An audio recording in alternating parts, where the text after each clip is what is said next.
আহ! গভীর চুম্বন ও কামড়ের উগ্রতায় চিৎকার করে উঠল মোনা। চিৎকার করে কেঁপে উঠল। চোখ বেয়ে দুফোঁটা জল গড়িয়ে পড়ল মোনার। অন্ধকার থাকায় কেউ দেখল না। ঘর ভর্তি মানুষ। সামিহা বেগম বলে উঠল, কি হয়েছে, কি হয়েছে? মোনা, ব্যথা পেয়েছিস? কিছু হয়েছে? আচ্ছা, বিদ্যুৎ চলে গেল, জেনারেটর কি হয়েছে? তাড়াতাড়ি মোম নিয়ে আয় তো সুমি। কিছুই দেখা যাচ্ছে না। মোনা কি বলবে? মাত্র কি হলো? এর সাথে কি করে বলবে? কিছুক্ষণ আগে ড্রয়িং রুমে বসে আড্ডা দিচ্ছিল মোনা, সাইমন, দুই ভাই বোন, মা সামিহা বেগম, চাচি নওশিন আফরোজ, চাচাতো বোন রিমা, সাদাফ। সবার চোখে ভদ্র ছেলে। হঠাৎ বিদ্যুৎ চলে গেলে নৌশিন আফরোজ সাদাফের মা সাইমনের সাথে দেখতে যায় জেনারেটর চালু হলো না কেন। বাকি সবাই যার যার স্থানে বসেছিল, কেউ জায়গা থেকে উঠেনি। হঠাৎ মনে অনুভব করে কেউ তার পাশে বসে ঘাড়ে কাঁধে গভীরভাবে চুমু খেতে লাগলো। মুনা বরফের মতো জমে গেল। এমন কামনার স্পর্শ সহ্য হচ্ছে না মুনার। হঠাৎ জোরে কামড় বসিয়ে দিয়েছে সেই ব্যক্তি। মুনা গায়ের স্মেলে বুঝতে পারে তার আর কেউ না, সাদাফ ভাইয়া। কামড় দিয়ে সাথে সাথে সরে নিজের জায়গায় বসে থাকে সাদা। ভয়ের লজ্জায় কাউকে কিছু বলতে পারে না মুনা। ব্যথায় চিৎকার করে উঠলেও পর মুহূর্তে চুপ হয়ে যায় মুনা। কাকে বলবে বা কি বলবে যে তার এত বড় সিনিয়র সাদাব ভাই ওর কাঁধে কামড় দিয়েছে? এই কথা ও কি কাউকে বলা যায়? আর মুনা চিৎকার করে বললেও কেউ বিশ্বাস করবে না, কারণ এবারের সবচাইতে ভদ্র এবং ব্রিলিয়েন্ট ছেলে হচ্ছে সাদাব। নীলা রহমান স্বভাব চুপচাপ, মায়ের ভক্ত ছেলে। কারো মুখের উপর কোনো কথা বলে না, মাথা নিচু করে হাঁটে, মাথা নিচু করে সবার কথার উত্তর দেয়। কিন্তু শুধু মুনা জানে গত কয়েকদিন ধরে ওর উপরে কি কি অত্যাচার হচ্ছে। সাদাব ভাই দেশে এসেছে মাত্র 20 দিন হবে। 6 বছর অস্ট্রেলিয়া ছিল, বয়স 26 বছর, দেখতে ফর্সা, লম্বা, 5 ফিট 11, চশমা পরে সেই লেভেলের ভদ্রলোক, খোঁচা খোঁচা দাড়ি।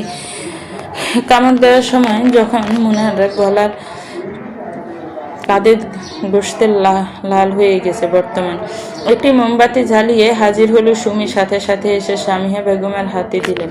সামিহা বেগম ওনার কাছে গিয়ে বলল, কিরে, কি হয়েছে? মনে এখনো কাঁধে হাত দিয়ে রেখেছে, কিন্তু কাউকে দেখাতে পারছে না। অনেকে জোরে কামড় দিয়েছে। মুনা বুঝতে পারছে সেখানে দাগ হয়ে গিয়েছে, কেউ দেখলে বুঝে যাবে। মুনা কাঁধে হাত রেখে অবস্থায় ফিট ফিট করে তাকালো সাদাফের দিকে। সাদাফ এক দৃষ্টিতে তাকিয়ে আছে মুনার দিকে। চশমার ভিতর থেকে সাদাফের দৃষ্টি যেন এসপার ওসপার করে মুনার অন্তরে গিয়ে লাগছে। মুখে কোনো কথা নেই সাদাফের। এমন একটা ভাব যত এত দূর হেঁটে সে মুনাকে কামড় দেওয়া তো দূরের কথা, যেন এত দূর থেকে জিজ্ঞাসা করা যাচ্ছে না, মুনা তোর কি হয়েছে? মুনা দৃষ্টি নামিয়ে কাঁধে হাত রেখে বলল, মনে হয় কোনো পোকা কামড় দিয়েছিল বা পিঁপড়া, আমি যাচ্ছি ভিতরে। বলেই মুনা দৌড়ে রুমের ভিতর চলে গেল। সামিয়া বেগম বলল, কি রিমা, তুই তো এখানে ছিলে, কোনো পোকা কামড় দিল মেয়েটাকে? একটু যে দেখ না, একা একা অন্ধকারে গেল মেয়েটা। রিমা বলল, উহ ছোট মা, কিছু হয়নি তো। বললই তো, ও কি পিঁপড়া বা কোনো পোকা কামড় দিয়েছে? ও কি ছোট এখন? সামিয়া বেগম বলল, তোর থেকে তো 1 বছরের ছোট, তোর 17 চলে, ও 16 বছর ছেলে। সাদাপ উঠে দাঁড়িয়ে বলল, আমি গিয়ে জিজ্ঞেস করবো চাচি কি হয়েছে, যদি আপনি অনুমতি দেন। সামিয়া বেগম বলল, যা, তুই আমার লক্ষ্মী ছেলে, পুরো বাড়ির আর একটা ছেলে মেয়েও কথা শোনে না, গিয়ে দেখ, না হলে আবার অন্ধকারে তোর বোন ভয় পাবে। সাদাব সবার সামনে থেকে ভদ্র ছেলের মতো উঠে উপরের দিকে গেল। উপরের দিকে এখন কেউ নেই, সবাই নিচে এবং বাহিরে আছে সাইমন ও সাদাফের মা। সাদাব ধীরে ধীরে মুনার রুমের দিকে গেল। মুনার রুমে দরজা হালকা ছাপানো ছিল। সাদাব দরজা খুলে ভিতরের দিকে ঢুকলো। মুনা ভাবলো রিমা, তাই বলল, আপু, জামার সেন্টটা খুলতে পারছি না, একটু খুলে দিবে? সাদাব ভিতরে থেকে দরজা লক করে দিল। মুনা দরজা লাগানোর শব্দে পিছনে ঘুরে তাকালো। হালকা আফসালে এটুকু বুঝতে পারলো রিমার উচ্চতা এত নয়, কিন্তু কে সেটি ধরতে পারছে না। সাদাব ধীরে ধীরে কদম ফেলে যত কাছে আসছে, সাদাফের গায়ের স্মেলে মুনা বুঝে গিয়েছে এটা আর কেউ নয়, সাদাব ভাই। দরজা বন্ধ করে দিয়েছে কেন অজানা ভয়ে সংকুচিত হয়ে আসছে মুনার দেহমা। মুনা ধীরে ধীরে পা পেছন দিকে নিয়ে একটু একটু করে পিছনে যেতে লাগলো। সাদা প্যাক ফ্যাক ফ্যাক করে মুনার দিকে এগিয়ে আসতে লাগলো। মুনা পিছাতে পিছাতে চেপে গেল দেয়ালের সাথে, আর যাওয়ার জায়গা নেই। সাদার শরীরের সাথে ঘেঁষে মুনার হাত দুটোকে ধরে মুনাকে উল্টো করে ঘুরিয়ে দেয়ালের সাথে চেপে ধরল। মুনা অস্পষ্ট স্বরে বলল, সাদাব ভাই, আপনি এরকম করছেন কেন? সবাই শুনলে কি বলবে? আপনি আর বাড়াবাড়ি করলে আমি কিন্তু সবার কাছে বলে দিব। সাদাব চুপচাপ, কোনো শব্দ নেই, শুধু নিঃশ্বাসের অস্থির শব্দ ঘরের ছাড় দেয়ালে যেন বাড়ি খাচ্ছে। সাদাব দুই হাত দিয়ে মুনার দুই হাত দেয়ালে চেপে ধরেছিল। হঠাৎ করে এক হাত ছেড়ে দিয়ে মুনার জামার পিছনে জামা চেন খুলে ফেললো। মুনা চিৎকার করবে তার আগে সাদাব আর এক হাত দিয়ে মুনার মুখ চেপে ধরল। মুনার পিঠের সাথে সাদাপের বুক একদম অঙ্গাঙ্গিভাবে লেগে আছে। এদিকে মুনার মুখ চেপে ধরে রেখেছে সাদাব, তাই মুনা যেন ঠিক মতো নিঃশ্বাস নিতে পারছে না। শরীরে তাপ অনুভব করছে মুনা, গরম নিঃশ্বাস আশ্রয় পড়ছে মুনার কাঁধে। পুরো শরীর অবশ হয়ে আসছে মুনার। সাদাব ডান হাত দিয়ে ধীরে ধীরে মুনার কাঁধ থেকে জামা নামাতে লাগলো। জামা নামিয়ে ধীরে ধীরে মুখ ডুবিয়ে দিল মুনার কাঁধে। ছোট ছোট চুমু খেতে লাগলো। এদিকে মুনার জীবন যেন যায় অবস্থা, নিঃশ্বাস নিতে পারছে না। শরীর কেঁপে কেঁপে উঠছে। এত গভীর স্পর্শ জীবনে কখনো পায়নি মুনা। তার উপর আবার নিজের আপন চাচাতো ভাই, কাউকে কিছু বলতেও পারছে না। সাদাফের হাত আপনা আপনি উঠে গেল মুনার উন্মুক্ত পিঠে। জামা হালকা টান দিয়ে পিঠের পুরো অংশ খুলে ফেলল সাদাফ। মুনার পিঠে চলতে লাগলো সাদাফের হাতের অবাধ বিচরণ। মুনা সইতে পারছে না। পুরো শরীর যেন হিম শীতল হয়ে যাচ্ছে। শরীর ধীরে ধীরে কেঁপে কেঁপে উঠছে। মনে হচ্ছে যান যায় অবস্থা। দাঁড়িয়েও থাকতে পারছে না মুনা। সাদাপ এবার মুনাকে এক ঝটকায় ঘুরিয়ে দিল। মুনার দৃষ্টি সাদাপের দৃষ্টির দিকে এক দৃষ্টিতে তাকিয়ে আছে। সাদাপ চেহারায় যেন কোনো হেলদুল নেই, যেন কিছু অনুভব করছে না, শুধু ঘন ঘন নরম নিঃশ্বাস ফেলছে সাদাপ। মনে কিছু বলবে তার আগে সাদাপ মুনার ঠোঁট আঁকড়ে ধরল। পাগলের মতো চুষে কামড়ে চুমু খেতে লাগলো মুনাকে। মুনা নিঃশ্বাস নিতে পারছে না পারছে সাদাপের হাত থেকে নিজেকে ছাড়াতে। একটার পর একটা চুমু খেয়ে যাচ্ছে সাদাপ। 2-1 সেকেন্ডের জন্য ছাড়ছে, আবার আঁকড়ে ধরছে মুনার ঠোঁট। মুনা যেন পাগল হয়ে যাচ্ছে, প্রায় আর দাঁড়িয়ে থাকতে পারছে না। মুনার শরীর সম্পূর্ণ বাজ ছেড়ে দিল সাদাপের উপর। সাদাপ ধীরে ধীরে মুনার কাঁধের থেকে জামা নামাবে এমন সময় মুনা বুকে হাত দিয়ে আটকে দিল। সাদাপ মুনার ঠোঁট ছেড়ে মুনার দিকে তাকালো, তারপর ধীরে ধীরে ফিস করে বলল, খুলতে দে আমাকে, দেখবো আমি, না দেখলে পাগল হয়ে যাব। দেখতে দে। আমার মাতাল উন্মাদ প্রেমের স্পর্শ তোকে কতখানি কলঙ্কিত করতে পেরেছে। তোর সারা শরীরে আমার স্পর্শের দাগ থাকবে, তুই আজীবন আমার থাকবি। কেউ তোকে দেখলে আমার আদরের দাগ দেখবে তোর সারা গায়ে। তাই আমার জিনিস আমাকে দেখতে দে। উন্মাদের মতো মুনার কানে গলায় চুমু খেতে খেতে কথাগুলো বলল সাদাফ। নায়িকার নাম নিয়ে অনেকে সন্তুষ্ট ছিলেন না, তাই নায়িকার নাম পরিবর্তন করে নায়িকার নাম দিলাম নূর। কেউ কিছু বলবেন না প্লিজ। নূর সাদাফকে এক ঝটকায় দূরে সরিয়ে দিল, তারপর বলল, আপনি এরকম করছেন কেন? আপনি কি আমাকে ভালোবাসেন? সাদাফ দূরে সিটকে সরে দাঁড়িয়ে রইল। জোরে জোরে হাঁপাচ্ছে সাদাফ, রাগে খুবই জোরে জোরে নিঃশ্বাস নিচ্ছে। তারপর নূরের দিকে তাকিয়ে বলল, তুই ভালোবাসার কি বুঝিস? আপনি আমার সাথে এরকম করছেন কেন? আর আপনি না আমার আর বলে শেষ করতে পারল না নূর। দরজায় নক করার শব্দ হলো। সাথে সাথে সাদাপ নিজেকে ঠিক করে চশমাটা হাত থেকে চোখে দিয়ে বলল, নিজেকে ঠিক কর। নূর সাথে সাথে নিজেকে ঠিক করে নিল। চোখে পানি এসেছিল, সেটাও মুছে নিল। সাদাপ এক দৃষ্টিতে তাকিয়ে রইল নূরের দিকে, তারপর 2 হাত দিয়ে নিজের এলোমেলো চুলগুলো ঠিক করে দরজা খুলতে গেল। দরজা খুলে দেখলো কাজের মেয়েটা সুমি এসেছে। বলল, ভাইজান, আপুকে খালাম্মা ডাকতেছে, আপনিও চলেন, সবাই একসাথে ডিনার করবেন। সবাই টেবিলে বসে রয়েছে।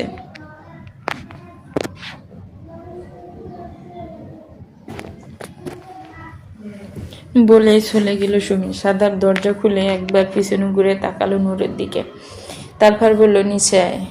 নীলা রহমান নূর চোখের পানি মুছতে মুছতে সাদাপকে পাশ কাটিয়ে দরজা দিয়ে বের হয়ে দ্রুত পায়ে হেঁটে নিচের দিকে চলে গেল। সাদাপও পিছু হেঁটে নিচের দিকে আসলো। ডিনার টেবিলে বসে আছে সাদাপের বাবা হুমায়ুন রহমান, চাচা ফজলুর রহমান, সাইমন, রিমা, নওরিন, আফরোজা, সামিহা বেগম ও নূর। সাদাব চুপচাপ হেঁটে এসে নূরের পাশে চেয়ারটি খালি দেখে চেয়ারটি টেনে বসে পড়ল। নূরের মা সামিহা বেগম নূরের দিকে তাকিয়ে বলল, কামড় দিয়েছিল, পিঁপড়ে ঠিক হয়েছে?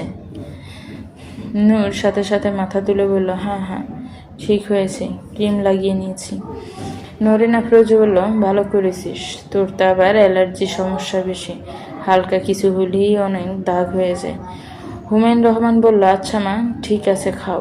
খাবার সময় এত কেন প্রশ্ন করছো নরিন? আচ্ছা ঠিক আছে। আর কোনো কথা বলল না নরিন আফরোজ। সামিহা বেগম সাথে সাথে উঠে সবাইকে খাবার সার্ভ করতে লাগলো। সাদাফ এমনভাবে খাচ্ছে যেন আশেপাশে কেউ নেই, মাথা নিচু করে চুপচাপ খাচ্ছে। সাইমন সাদাফের দিকে তাকিয়ে বলল, ভাইয়া, আগামীকাল আমরা একটু বেরোবো, তুমি কি সাথে যাবে? সাদাফ মাথা না তুলে বলল, না, আমার একটু কাজ আছে, আমি যেতে পারবো না। সাইমন বলল, ও আচ্ছা ঠিক আছে, তাহলে আমি নূর আর জিমাই চলে যাব একা। ভেবেছিলাম তুমি গেলে কার ড্রাইভ করতে পারতে, তুমি তো ভালো ড্রাইভ করতে পারো, না হলে আমাদের আবার ড্রাইভার নিয়ে যেতে হবে।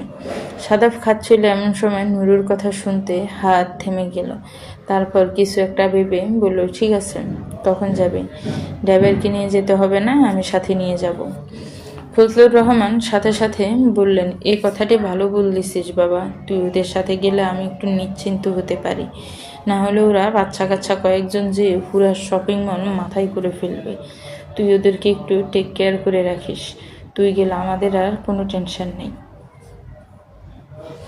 নূর মনে মনে ভয় পেয়ে গেল, কেন এই লোক সাথে যাবে? এই লোক সাথে গেলে নূর যাবে না, সাথে সাথে না করে দিবে সাইমন ভাইকে। মনে মনে ভাবলো, খাওয়া শেষ করে সাইমন ভাইকে না করে দিবে, নূর যাবে না। এমন সময় নরিন আফরোজ আবার বলল, নূর, তুই গেলে আমার জন্য একটা জিনিস নিয়ে আসবি, অন্য কারো পছন্দে আমার ভরসা নেই, তুই আমার জন্য পছন্দ করে জিনিসটা কিনে আনবি।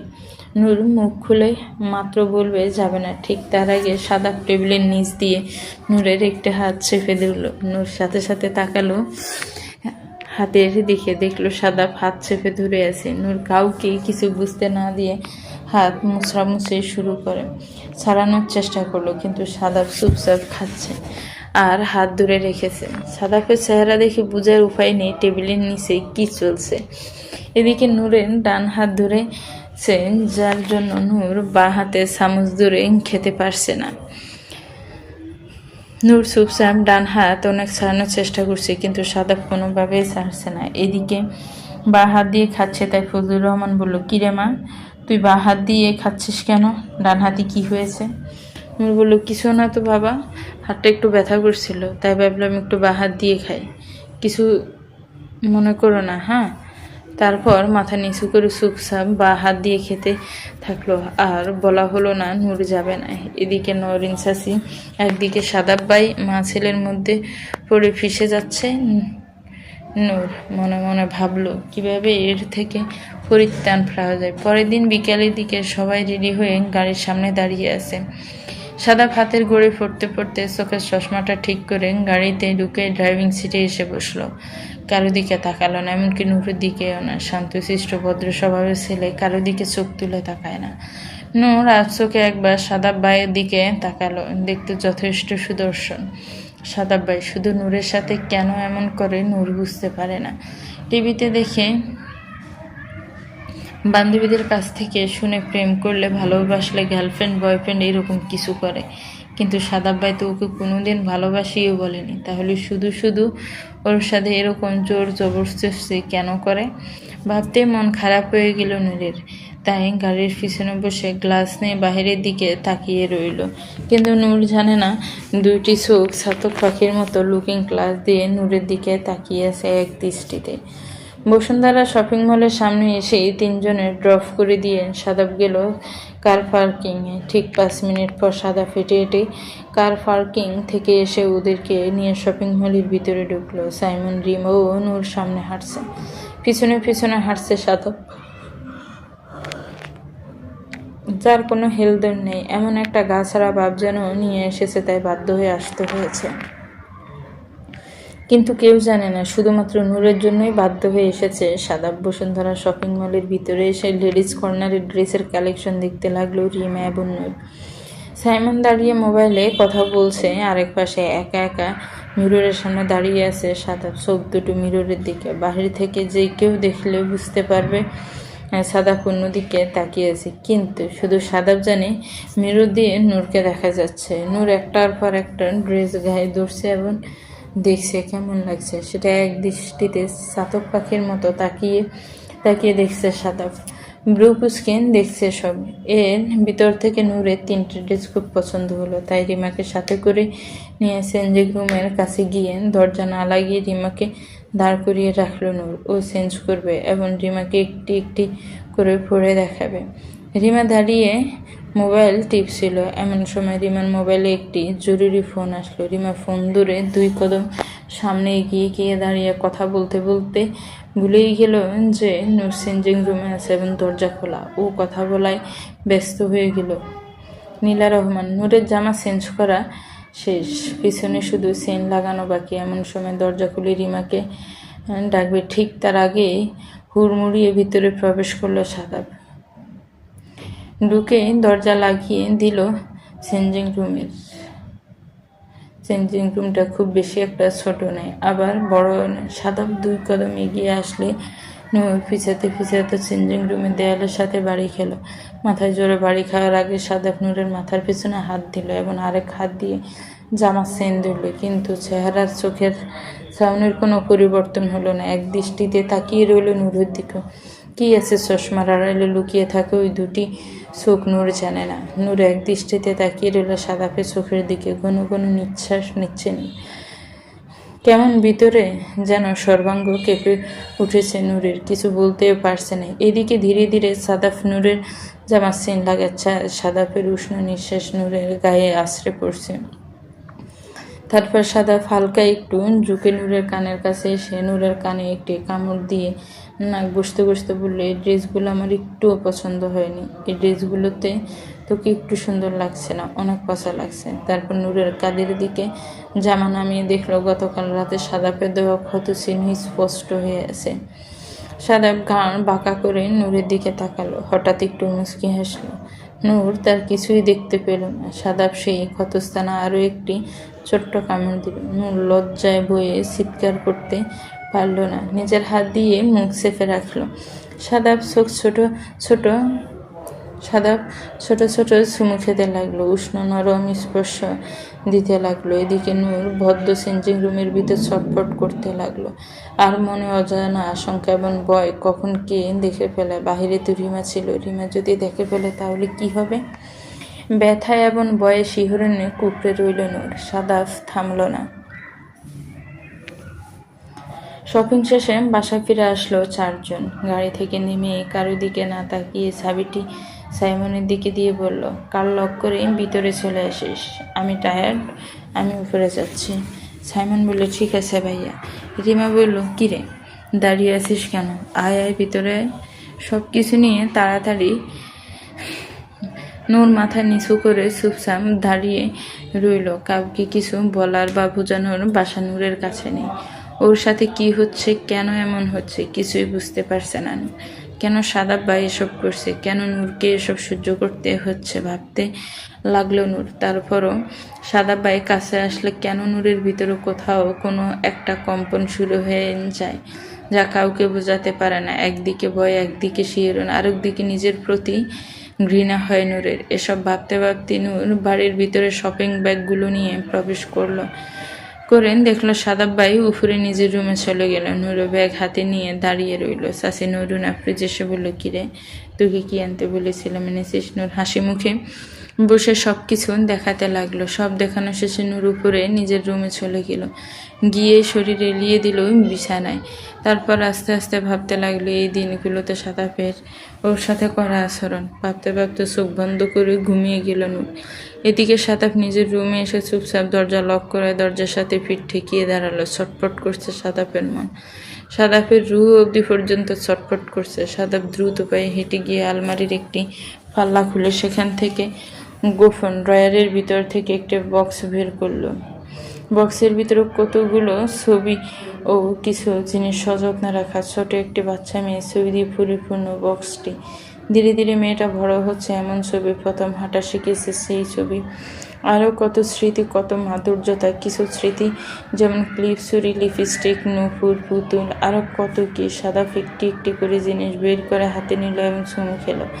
একটি ছবি বের করলো, যে ছবিতে দেখা যাচ্ছে 13 বছরের প্রথম কৈশোরে পদার্পণ করা সালোয়ার কামিজ পরিহিত একটি মেয়ে। সাদা শুভ্র কালারের সালোয়ার কামিজ পরা একটি মেয়ের দিকে মন্ত্রমুগ্ধের ন্যায় তাকিয়ে রইল সাদাফ। কিছুক্ষণ তাকিয়ে থেকে ধীরে ধীরে চোখ বন্ধ করে মাথাটা ঝুঁকিয়ে ছবিতে চুমু খেলো সাদাফ। তারপর মাথা তুলে ছবির দিকে কিছুক্ষণ চেয়ে থেকে ধীরে ধীরে পরম আদুরে নরম সুরে বলল, আই লাভ ইউ সোনা, ভীষণ ভালোবাসি তোকে আমি। তুই কবে বড় হবি? কবে তুই বুঝতে পারবি আমি তোকে কত ভালোবাসি? আর কত অপেক্ষা করাবি? এবার একটু বড় হ প্লিজ। কিছুই বুঝিস না কেন তুই? চোখের ভাষা বুঝিস না, মুখের ভাষা বুঝিস না, আমার স্পর্শের ভাষাও কেন বুঝতে পারিস না তুই? তোকে আমি কত ভালোবাসি কি করে বোঝাবো বল? কেন যখন আমি তোর দিকে এক দৃষ্টিতে তাকিয়ে থাকি তুই আমার চোখের ভাষা পড়তে পারিস না? কেন যখন তোকে আমি ভালোবাসার ছোট ছোট পরশ শিখে দেই তখন তুই আমার স্পর্শ বুঝতে পারিস না? মেয়েরা নাকি কোনো ছেলের চোখ দেখলে, কথা শুনলে বা স্পর্শেই বুঝে ফেলতে পারে তার মনে কি চলছে। তাহলে তুই আমার কোনো কিছুই কেন বুঝতে পারিস না? প্লিজ তাড়াতাড়ি বড় হ সোনা পাখি, আমি যে আর তোকে ছাড়া থাকতে পারছি না। বলে ছবিটি বুকে নিয়ে ঘন ঘন গরম নিঃশ্বাস ফেলছে সাদা। পরের দিন সকাল নাস্তার টেবিলে বসে আছে সবাই।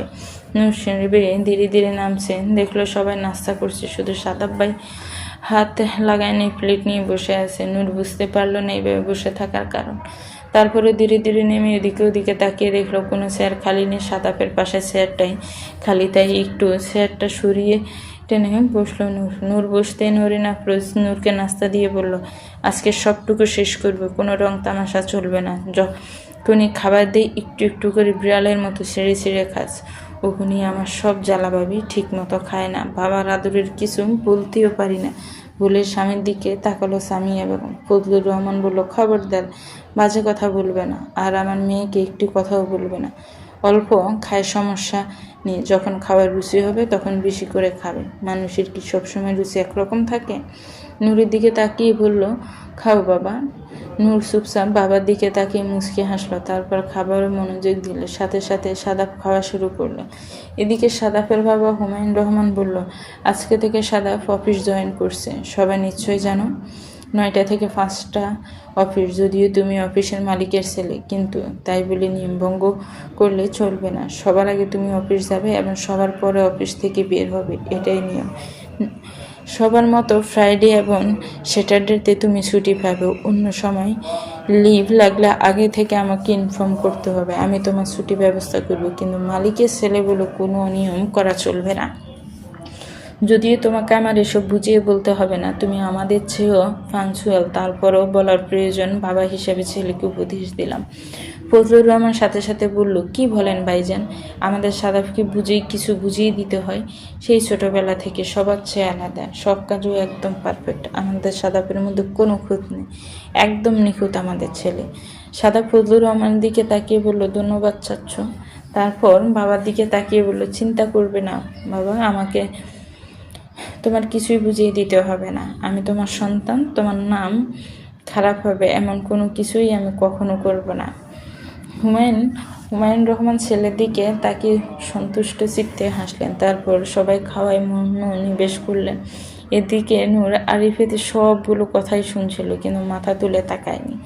সাইমন ও রিমা চুপচাপ খাওয়া শেষ করে যার যার রুমে চলে গেল। নূর যেহেতু পরে এসেছে, নূর খেতে একটু দেরি হলো। সাদাফ নূরের দিকে ফিরেও তাকালো না। হুমায়ুর রহমান ও ফজলুর রহমান খাওয়া শেষ করে উঠে গিয়েছে। নূরের খাওয়ার আর চোখে একটু তাকালো সাদাফ। তারপর ধীরে ধীরে খাওয়া শেষ করে উঠে হাত ধুতে গেল। হাত ধুয়ে নূরের মা অর্থাৎ সামিহা বেগমের দিকে তাকিয়ে বললেন, ছোট আম্মু, আমার জন্য 1 কাপ কফি পাঠাবে? নূর, তুই একটু নিয়ে আসবি রুমে। ছোট আম্মুর তো পায়ে ব্যথা, আম্মু বানিয়ে দিবে, তুই একটু রুমে নিয়ে আয়। বলে ভদ্র ছেলে উপরে চলে গেল। সামিয়া বেগম বলল, আর কত বিড়ালের মতো খুটখুট করে খাবি? এবার উঠ, যা ছেলেটার জন্য কফি নিয়ে যা। নূর কিছুই বলতে পারল না। খাবারের যতটা চুপচাপ থেমে গেল, চুপচাপ বসে রইল না। না বলে লাভ নেই, মার থেকে আরও 10টা কথা শুনবে। তাদের ভদ্রযোগ্য সন্তান কফি চেয়েছে বলে কথা। নূর যদি না বলে এই মুহূর্তে বাড়ির সবার ঠাড়া একমাত্র নূরের মাথায় পড়বে।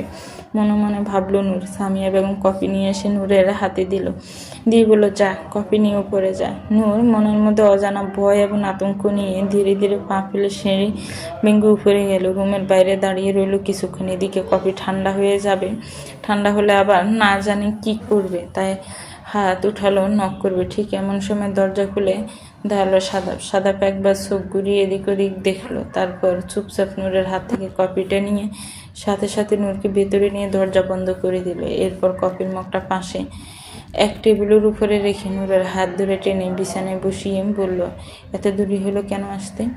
নূর কোনো মতো আমতা আমতা করে বলল, ভাইয়া আমি আর কোনো কথা বলতে পারলো না নূর। সাদাপ এক আঙ্গুল রাখলো নূরের ঠোঁটে, বলল, হুস, আর একটা কথাও না। আমার কথা শুনিস না কেন? শাস্তি পাবি আমার অবাধ্য হওয়ার। বলে নীরের ঠোঁটে ঠোঁটে মিলিয়ে দিল সাদাপ। গাঢ় চুম্বনে স্পর্শে নূরের ভিতর শিহরিত হতে থাকলো। ভিতরে স্নায়ু যুদ্ধ লেগে গেল নূরের। এদিকে সাদাপ থেমে নেই,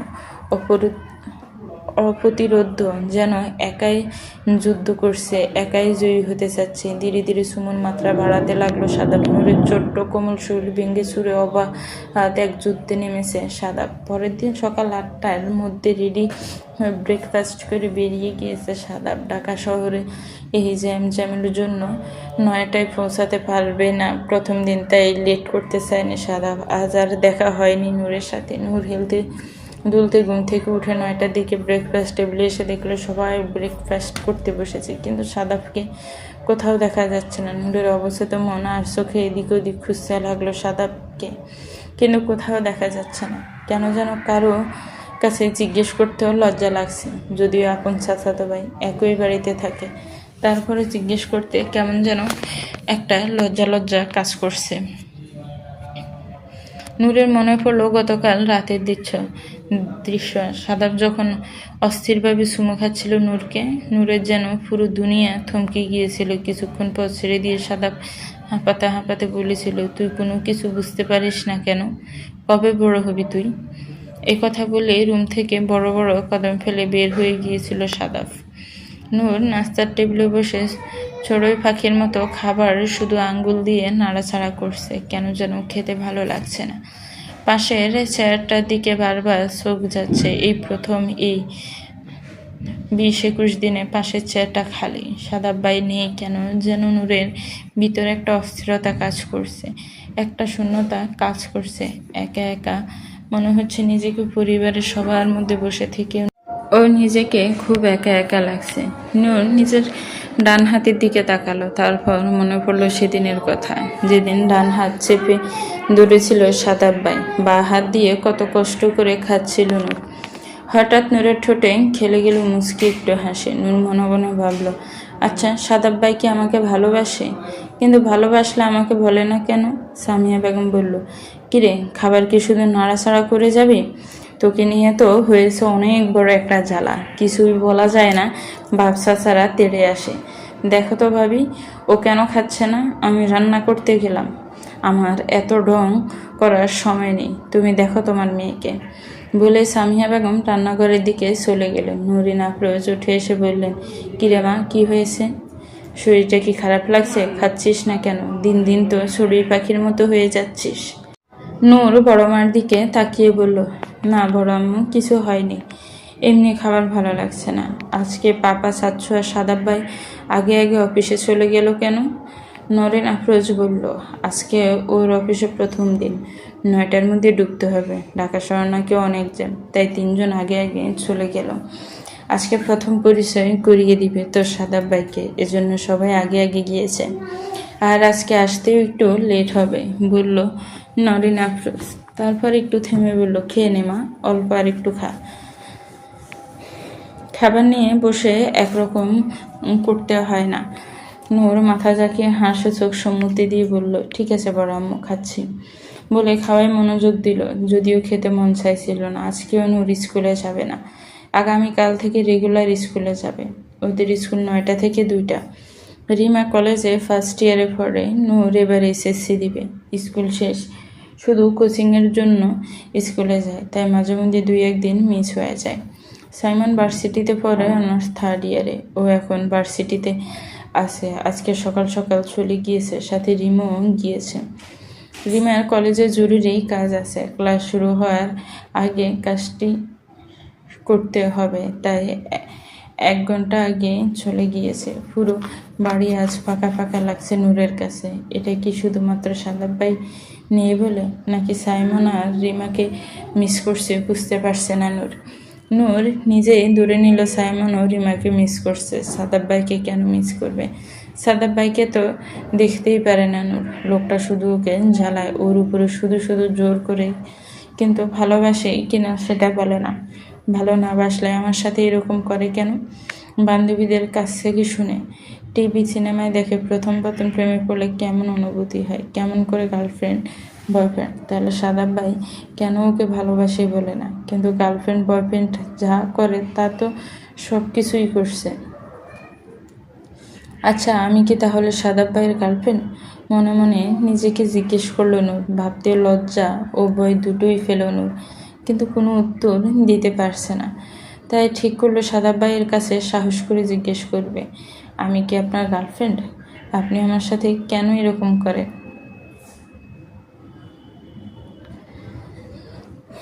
এদিকে অফিসে হুমায়ুন রহমান সবার কাছে সাদাফকে ডেকে পরিচয় করিয়ে দিল। আজ থেকে অফিসের আমার পর আপনাদের বস সাদাফ। আমি এবং ফজলুর দুজন সর্বক্ষণ মনিটর করার জন্য থাকব, কিন্তু আপনারা রিপোর্ট করবেন সরাসরি সাদাফের কাছে। সাদাফ সামনে এসে বলল, আসসালামু আলাইকুম, সবাই আমার জন্য দোয়া করবেন। আজকে থেকে আমি অফিস দেখাশোনা করব, তবে feel free to work with me. কোনো টেনশন করবেন না। আগে যেভাবে কাজ করতেন এখনও সেভাবে মন দিয়ে কাজ করবেন। সবাই সাদর গ্রহণ করলো সাদাফকে। তারপর হুমায়ুন রহমান, ফজলুর রহমান ও সাদাফ এগিয়ে গেলেন সাদাফের নতুন কেবিনের দিকে। সাদাফকে ঘুরে ঘুরে নিজের কেবিনটি দেখালো। সাদাফ কেবিনে চেয়ারে বসে বলল, নাইস, অনেক সুন্দর হয়েছে বাবা, অফিসটা আমার পছন্দ হয়েছে, ধন্যবাদ। ফজলুর রহমান বলল, তোর বাবা করেনি, ডিজাইন আমি করিয়েছি। আমি জানি আমার ছেলে পছন্দ কেমন কেমন চাচা হিসেবে এতটুকু তো আমি করতেই পারি।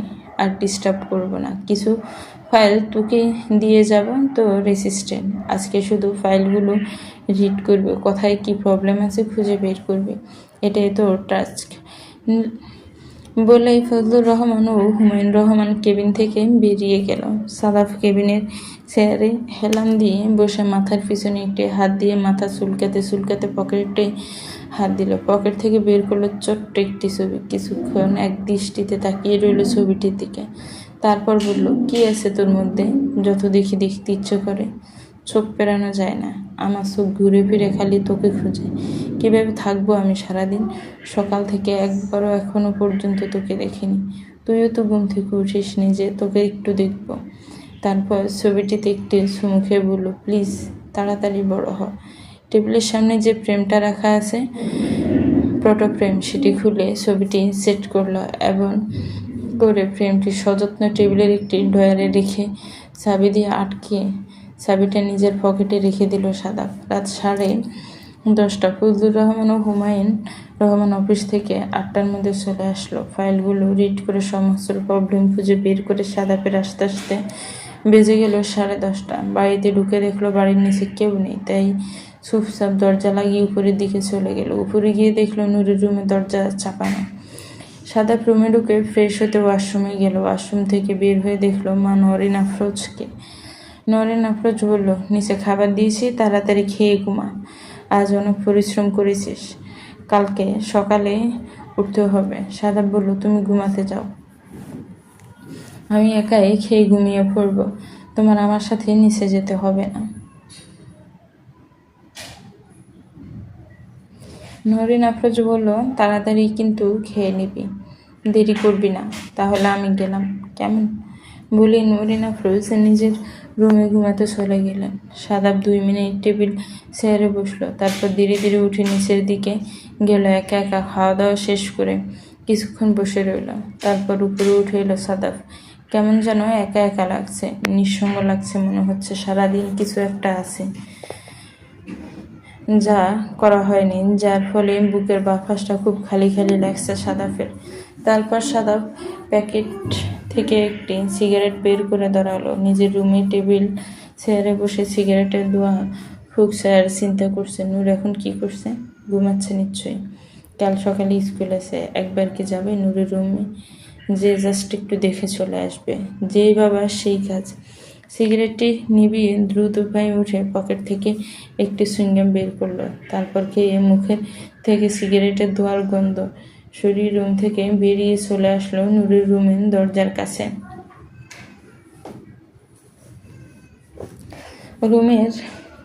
নূরের রুমের দরজা ছাপানো ছিল। ধীরে ধীরে দরজা খুলে দেখলো ড্রিম লাইট জ্বালানো, কিন্তু স্পষ্ট দেখা যাচ্ছে নূর গুটিসুটি হয়ে বিছানায় শুয়ে আছে। সাদাব বুঝতে পারছে এখনই সাদাবের একটু একটু ভালো লাগছে, তাহলে আর একটু কাছে গেলে নিশ্চয় আর একটু ভালো লাগবে। সাদাব বুকের বাম পাশ হতে হাত দিয়ে ধীরে ধীরে এগিয়ে গেল নূরের কাছে, হাঁটু ভেঙে বসলো নূরের মুখোমুখি। অনেকক্ষণ নূরের মুখের দিকে তাকিয়ে রইল আর ভাবতে লাগলো কি আছে এই মুখটির মাঝে। কেন সে ছোট্টবেলা থেকে নূরকে এত ভালো লাগে সাদাবের? কেন অন্য কোনো মেয়ের দিকে কখনো চোখ তুলে তাকায়নি সাদাব? যখনই দেখে চোখ তুলে শুধু নূরকে দেখে, কিন্তু মেয়েটা যে বড্ড ছোট আর বড্ড নাদান। সাদাবের কোনো কিছুই বুঝতে পারে না, সাদাবের কোনো কথাই বুঝতে পারে না। তাই তো সাদাব রাগ করে জোর করে সব কিছু জোর করে করে, তারপরও তো বোঝা উচিত অবশ্যই সাদাবের অনুভূতি হচ্ছে ওর ওপর, না হলে আর কারোর সাথে না করে শুধু ওর সাথেই কেন এমন জোর করবে? কিন্তু না, মেয়েটি তো বুঝবে না। মেয়েটি বারবার শুধু প্রশ্ন করবে যা সাদাবের পছন্দ নয়। সাদাব নূরের দিকে তাকিয়ে দেখলো ছোট বাচ্চাদের মতো ঠোঁট ফুলিয়ে ঘুমিয়ে আছেন। সাদাবের বড্ড লোভ হলো ওই ঠোঁট দুটো ওর প্রতি, যেন ভিতর একটু পিপাসা জেগে গেল। সাদাব ধীরে ধীরে ঝুঁকে এলো নূরের ঠোঁটের দিকে, তারপর নীরের ঠোঁটের সাথে ঠোঁট মিলিয়ে দিল সাদাব। নূর ঘুমের মধ্যে অবচেতন মনে সাদাবের ঠোঁট আঁকড়ে ধরল, যেন ছোট বাচ্চা কোনো চকলেট বা কিছু একটা দিলে সেটিকেই ঘুমের মধ্যে খেতে থাকে। তবে সাদাব যে পুরুষ মানুষ, অন্য সবার কাছে সাদাব অন্যরকম হলেও নূরের কাছে সে সাদাব একজন বেসামাল পুরুষ। সাদাবের কষ্ট হচ্ছে নিজেকে কন্ট্রোল করতে, যেখানে নূর ঘুমের ঘুরে এভাবে সায় দিয়ে যাচ্ছে, সমান তালে চুমু খাচ্ছে সাদাবকে। সাদাব এক দৃষ্টিতে তাকিয়ে আছে নূরের দিকে। এখনো মনে পড়ে সেদিনের নূরের প্রথম জন্ম হয়েছিল। সাদাবের বয়স ছিল 10 কি 11 বছর। হসপিটালে শ্বাসরুদ্ধকর অবস্থায় বসে আছে সবাই। সামিহা বেগমের অবস্থা বেশি ভালো নয়। মোটামুটি সময়ের আগে লেবার পেইন উঠে গিয়েছিল। সবাই হসপিটালে বসে আছে। সাদাফের তখনও বুঝতে কোনো টেনশন নেই কি হবে কি হবে না, শুধু এতটুকু জানে একটি ছোট বাবু আসবে চাচির ঘরে। ওটির রুমে ঢুকানোর ঠিক আধা ঘন্টা পরে ডক্টর এসে জানালেন সামিহা বেগম ভালো আছে, বাবুও ভালো আছে। ফজলুর রহমান সাথে সাথে গিয়ে জিজ্ঞেস করলেন, ডক্টর আমার ছেলে হয়েছে নাকি মেয়ে হয়েছে? কারণ ফজলুর রহমান একটি মেয়ের খুব শখ। ছেলে তো তার আছে। ফজলুর রহমান বলল, আমার ছাদের মতো একটা রাজকন্যা হয়েছে। বলে ডক্টর ছেলে গেল। সাথে সাথে ওটি রুমের ভিতর থেকে বের হয়ে এলো দুজন নার্স। একজনের কোলে ছোট্ট রাজকন্যা। সবার আগে কোলে নিলেন ফজলুর রহমান। কোলে নিয়ে দেখলেন আসলে চাঁদের মতো একটি ফুরি এসেছে তার ঘরে, যেন যেখানে যাবে ঘর একদম আলোকিত করে ফেলবে, ঠিক এতটাই মায়াবী ছোট্ট মুখখানি। সাদাব দৌড়ে এসে সাচ্ছুর কাছে বায়না করলো রাজকন্যাকে ওর কোলে দিতে। ও আগে কোলে নেবে, তারপর বাকি সবাই বলল আচ্ছা আচ্ছা ঠিক আছে। নরেন আফরোজ বলল, ঠিক আছে বাবা, তুই আগে কোলে নে, তারপর আমরা নিচ্ছি, কোনো সমস্যা নেই। পাশে দাঁড়িয়ে আছেন সাইমন, রিমা, হুমায়ুনা রহমানের কোলে। তাকে রাজকন্যাকে দেখতে দিবে না সাদাব। ফজলুর রহমান বাতিজাকে খুবই স্নেহ করেন, ভালোবাসেন, তাই ওর কথা ফেললেন না। সুন্দর সযত্নে কোলে দিলেন সাদাফের কোলে। সাদাফ এক দৃষ্টিতে তাকিয়ে রইল নূরের দিকে, তারপর বলল, এই রাজকন্যাটা কিন্তু আমার ছোট আব্বু। এই রাজকন্যা আর কাউকে দিতে পারবে না। এই রাজকন্যা শুধু আমার, আমি ওর সাথে খেলবো। আমাকে ছাড়া অন্য কারোর সাথে খেলতে পারবে না। ও আমার ছোট্ট একটা পরী পুতুল, আমাকে ছাড়া কিন্তু ওকে কাউকে দেবে না। ফজলুর রহমান বলল, ঠিক আছে, দিব না। সাদাব বলল, না না ছোট আব্বু, কথা দাও, এই রাজকন্যাকে শুধু আমাকে দেবে আজকে থেকে, কিন্তু এই রাজকন্যা আমার। ফজলুর রহমান সাদাফের মাথায় হাত রেখে বললেন, ঠিক আছে, আজ থেকে এই রাজকন্যা শুধু তোর, কথা দিলাম। এবার খুশি? সাদাফ খুশি হয়ে গেল। সবার সামনে মুচকি এসে সর্বপ্রথম নূরের কপালে একটি চুমু ফেল, তারপর বলল, শুনলি তো, আজকে থেকে কিন্তু তুই শুধু আমার। ছোট আব্বু তোকে আমাকে লিখে দিয়েছে, আজকে থেকে আমি ছাড়া অন্য কারোর সাথে তুই খেলতে পারবি না। কথাটি মনে করে মুচকি হাসলো সাদাফ। এক দৃষ্টিতে হাঁটু ভেঙে বসে এখনো তাকিয়ে আছে নূরের দিকে। বাচ্চা মেয়েদের মতো ঠোঁট ফুলিয়ে ঘুমাচ্ছে নূর। কত ভালোবাসে নূরকে, কত ভালোবাসা ওর জন্য। নূর কি কখনো বুঝবে? কবে বড় হবে পাগলি মেয়েটা? কেন বুঝে না সাদাফ যা করে নূরের মনে ভালোবাসা সৃষ্টি করার জন্যই করে। নূর যেন সাদাফকে একটু আলাদা চোখে দেখে, অন্যান্য সব কাজিনদের মতো না দেখে। সেজন্যই নূরের উপরে জোর করে সব সময়। নূরের সাথে এরকম করে, কিন্তু নূরকেও প্রচন্ড ভালোবাসে, এত ভালোবাসে যে চিন্তা করতে পারবে না। নূর কি কখনো ওকে ভালোবাসবে? নিজের মনকে প্রশ্ন করলো সাদাব। তারপর উত্তর শুধু একটাই এলো, নূর ভালোবাসুক আর না বাসুক, নূরের প্রতি ওর ভালোবাসা এত, একজনের ভালোবাসা দিয়ে একটি জীবন পার করে দেওয়া যাবে। নূরকেও মাথায় তুলে রাখবে, বুকে আগলে রাখবে, কখনো কোনো কষ্ট পেতে দিবে না। তারপর নূরের মাথায় হাত বুলাতে বুলাতে কানে ফিসফিস করে বলল সাদাব, তাড়াতাড়ি বড় হয়ে যা নূর, প্লিজ। বলে নূরের ফুলানো ঠোঁটে হালকা একটি আদরের পরশ এঁকে দিল সাদাব।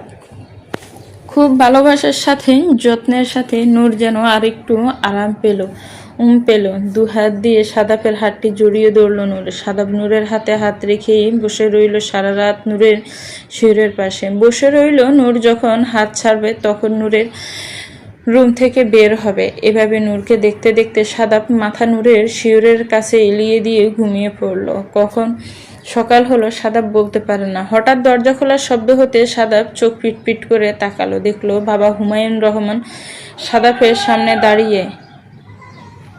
সাদাব চুপচাপ বাবার দিকে তাকিয়ে রইল। এখনো নূর ওর হাত ধরে আছে। রুমে যাও, সারা রাত ঠিক মতো ঘুমাতে পারোনি, যে একটু রেস্ট নাও, সকালে অফিসে যেতে হবে, একটু পর উঠে যাবে নূর। বলেই হুমায়ুন রহমান নূরের রুম থেকে বের হয়ে গেলেন। সাদাব চুপচাপ নূরের হাতটি ছাড়িয়ে নিজ রুমের দিকে পা বাড়ালো। হুমায়ুন রহমান নিজের রুমে গিয়ে বসলেন। চুপচাপ ভাবতে লাগলেন, যেদিন ছেলেকে আমেরিকা পাঠাবে যেতে নারাজ ছিল সাদাব। অনেকবার জিজ্ঞাসা করার পরও কারণ বলছিল না। পরে বাবার কাছে একদিন হঠাৎ করে আসলো এসে আবদার করলো, বাবা আমি আমেরিকা যাব না, আমার আমেরিকা যেতে ইচ্ছে করছে না। হুমায়ুন রহমান বুঝতে পারলেন না কেন যাবে না। হায়ার এডুকেশনের জন্য সবকিছু ঠিক করে ফেলেছে, কিন্তু ছেলে কেন যেতে চাইছে না। তাই জিজ্ঞেস করলেন, কি হয়েছে আমাকে বলো, কোনো সমস্যা থাকলে বলো। সাদাব সেদিন চুপ করেছিল, একটি কথাও বলেনি। চুপচাপ নিচের দিকে তাকিয়েছিল। হুমায়ুন রহমান ছেলের মাথায় হাত বুলিয়ে বলেছিল, যে লেখাপড়া শেষ করে আয়, যার পিছুটান তোকে এখানে ধরে রেখেছে সে তোরই থাকবে।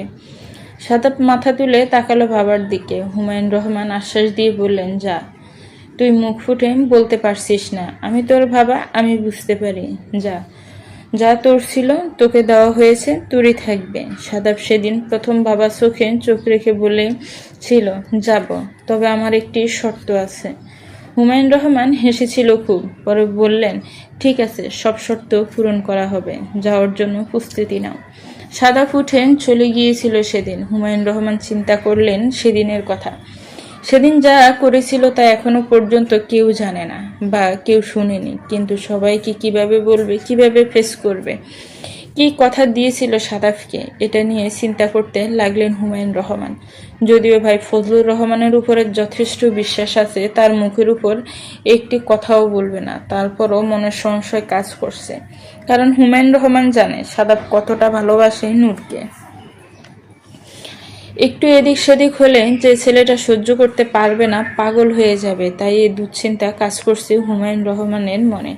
সাদাপ নিজের রুমে এসে আলমারি ড্রয়ার খুলে আবার সেই বক্সটি বের করলো। বক্সটি খুঁজে খুঁজে আরও একটি ছবি বের করলো সাদাপ। ছবিটি দেখে সাদাপের মুখে আপনা আপনি একটি হাসি ফুটে উঠল।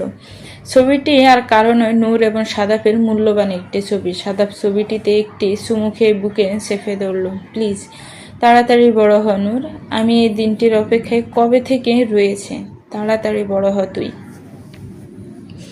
সকাল সকাল রেডি হয়ে অফিস যাওয়ার জন্য তৈরি হলো সাদাপ। উপর থেকে দেখলো নামছে নূর, একেবারে স্কুলে যাওয়ার জন্য রেডি হয়ে নামছে। দুই সাইডে দুই বেনি ঝুলিয়ে ঝুলিয়ে নামছে নূর। সাদা স্কুল ড্রেস, ক্রসবেল স্কার্ফ সুন্দর করে বেঁধেছে কিনা আর চোখে খেয়াল করলো সাদাপ। সাদাপ জুতো পরিষ্কার করার বাহানায় দরজার পাশেই বসে আস্তে আস্তে জুতো মুছতে লাগলো, কারণ জানে কেউ না কেউ এসেই বলবে নূরকে স্কুলে নিয়ে যেতে, তাহলে আর সাদাপকে নিজে থেকে বলতে হবে না। তাই চুপচাপ জুতা পরিষ্কার করতে লাগলো। যা ভেবেছে ঠিক তাই হলো। নরিন আফরোজ এসে বলল, সাদাপ অফিসে যাচ্ছিস? যাওয়ার সময় নূরকে স্কুলে নামিয়ে দিয়ে জানা বাবা। সাদাপ বলল, আমার তো দেরি হয়ে যাবে। আচ্ছা ঠিক আছে, তাড়াতাড়ি আসতে বলো, নাস্তা প্যাক করে দাও, গাড়িতে বসে বসে খাবে। তারপর নূরের দিকে তাকিয়ে বলল, টিফিন বক্স নিয়ে তাড়াতাড়ি গাড়ির সামনে আয়, আমি পার্কিংয়ে আছি। নূর বলল, থাক না, আমি না হয় রিক্সা করেই চলে যাব বড় আম্মু। খবরদার রিক্সা করে যাওয়ার নাম নিবি না। সাদাপ প্রতিদিন এই সময় অফিস যায়, তাহলে তুই ওর সাথে এই সময় চলে যাবি। প্রয়োজন পড়লে 10 মিনিট আগে ঘুম থেকে উঠবি, যাতে একসাথে নাস্তা করে যেতে পারিস।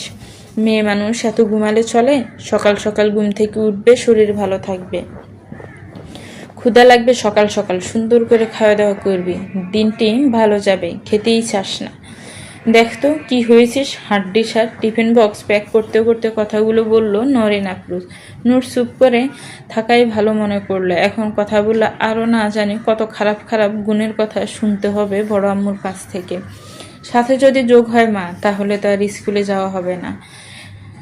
সাদাপ গাড়ি বের করে গাড়ির সামনে অপেক্ষা করছে। দেখলো টিফিন বক্স ব্যাগে ঢুকাতে ঢুকাতে নূর বাড়ির সামনে এসে দাঁড়ালো। সাদাপ বলল, গাড়িতে উঠ। কেন যেন এখন আর সাদাপের দিকে চোখে চোখ রেখে তাকাতে পারে না নূর। কেমন যেন ভিতরে অস্বস্তি হয়, তাই নূর অন্যদিকে তাকিয়ে রইল।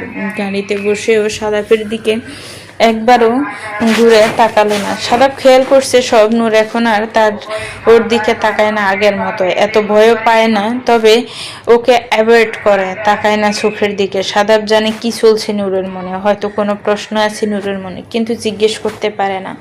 ছোটবেলা থেকে দেখে আসছে, মনে কোনো প্রশ্ন থাকলে এভাবে এদিক ওদিক তাকায়। সাদাপ কোনো ভূমিকা না করে বলল,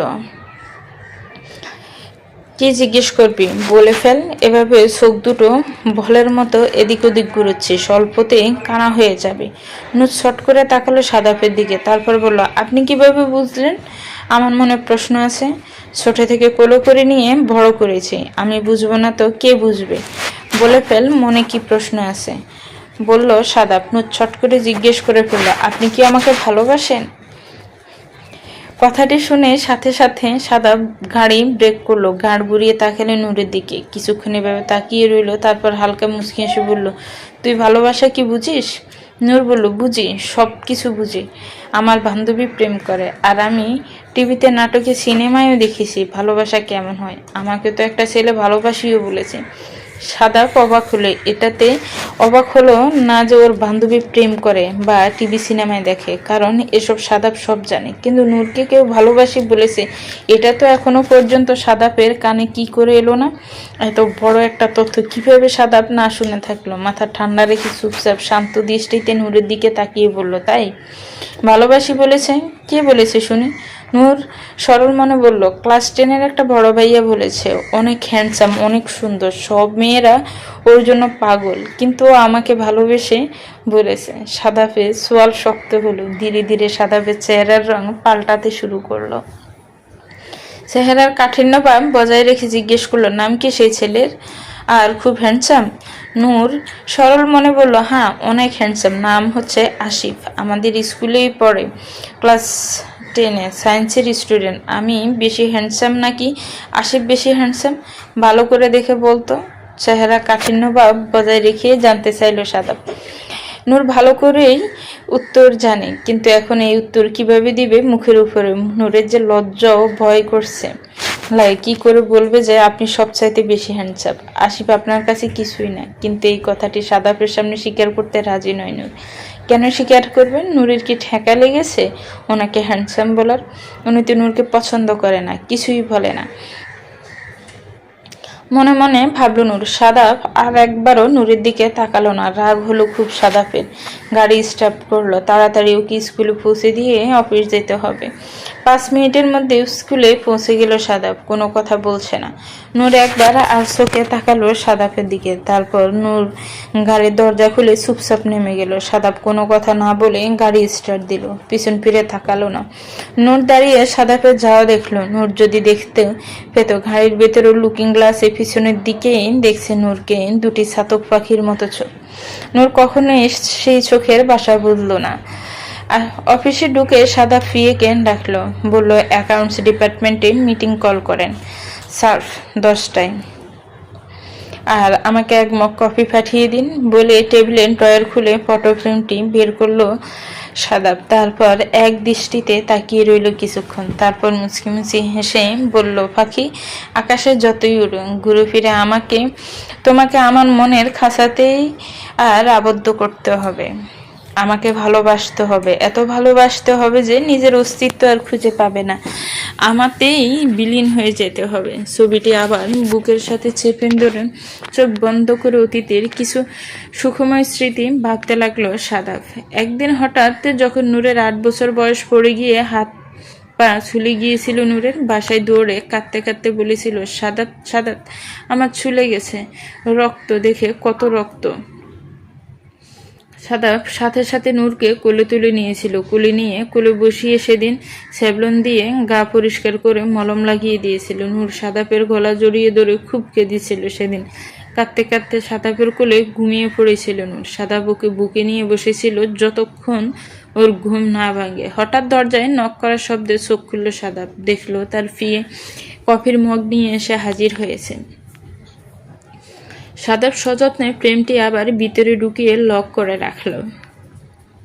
অফিস থেকে বাসায় আসতে আসতে সাদাপের রাত 10টা বেজে গেল। যেহেতু আজকে অনেক কাজ ছিল, মাত্র 2 দিন হলে জয়েন করেছে।